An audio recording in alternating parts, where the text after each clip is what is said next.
ಇನ್ನೊಂದು ಹೆಣ್ಣು ಮೇಲೆ ಅವನು ಆಸೆ ಪಟ್ಟು ಹಣ ಕೊಟ್ಟು ಹೋಗ್ತಾನೋ ಅವನು ವೇಷ ಅಲ್ಲಿ. ಕೆಲವರು ಹೇಳ್ತಾರೆ ಟ್ರಾನ್ಸ್ಜೆಂಡರ್ ಸೆಕ್ಸ್ ವರ್ಕ್ ಯಾಕೆ ಮಾಡಬೇಕು, ಬಿಗಿಂಗ್ ಯಾಕೆ ಮಾಡಬೇಕು. ಬದುಕಬೇಕು ಈ ಸಮಾಜದಲ್ಲಿ, ಈ ಒಂದು ಭೂಮಿ ಮೇಲೆ ನಾನು ಬದುಕಬೇಕನ್ನೋ ಕಾರಣಕ್ಕೆ ನಾನು ಏನು ಬೇಕಾದ್ರೆ ಮಾಡ್ತಾನೆ, ನನ್ನ ರೈಟ್ಸ್. ಅವಾಗ ಅವನ ಥಾಟ್ ಏನಿರುತ್ತೆ, ಒಂದು ಎಂಜಾಯ್ ಮಾಡಬೇಕು, ಇಲ್ಲಾಂದರೆ ನಮ್ಮಲ್ಲಿರೋ ಹಣನ ಯೂಸ್ ಮಾಡಬೇಕು. ಅದು 4 ಗೋಡೆ ಮಧ್ಯೆನೇ, ಹೊರಗಡೆ ಎಲ್ಲ. ಹೊರಗಡೆ ಇವಳು ಜೊತೆ ಕೈಗೆ ಹಿಡ್ಕೊಂಡಲ್ಲ, ಹತ್ರನೂ ಕರ್ಕೊಂಡು ಹೋಗಲ್ಲ.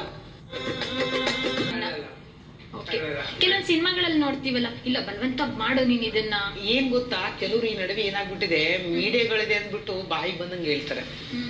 ನಾನು ಹೇಳುದು ರಿಯಲ್ ಟ್ರಾನ್ಸ್ಜೆಂಡರ್ ಅಂದ್ರೆ, ಇವಾಗ ನಾನೊಂದು ರಿಯಲ್ ಟ್ರಾನ್ಸ್ಜೆಂಡರ್ ಆಗಿ ಹೇಳಕ್ ಇಷ್ಟಪಡ್ತೀನಿ ಅಂದ್ರೆ, ನಾನು ಈ ಸಮುದಾಯದಲ್ಲಿ ಬೆರ್ತಿದ್ದೀನಿ. ಇವತ್ತು ನಾನು ರಾಜಕೀಯ ರಂಗ ಪ್ರವೇಶ ಮಾಡಿರ್ಬೋದು, ಅದು ನಾನು ಬ್ಯಾಕ್ ಗ್ರೌಂಡ್ ಹೋಗ್ಬೇಕು. ನಾನು ಹಿಂದೆ ಯೋಚನೆ ಮಾಡ್ಬೇಕಾಗತ್ತೆ, ಹಿಂದೆ ಹೆಂಗಿದ್ದೆ, ನಾನು ಏನ್ ಮಾಡಿ ಬಂದದೆಲ್ಲ ಯೋಚನೆ ಮಾಡ್ಬೇಕು. ಕೆಲವ್ರು ಏನ್ ಮಾಡ್ಬಿಡ್ತಾರೆ, ಫಸ್ಟ್ ಗೇಗಳಾಗಿರ್ತಾರೆ, ಆಮೇಲೆ ಕೆಲವೊಂದು ಬಿಸ್ನೆಸ್ ನ ಸ್ಟಾರ್ಟ್ ಮಾಡ್ಕೊಂಡ್ಬಿಡ್ತಾರೆ.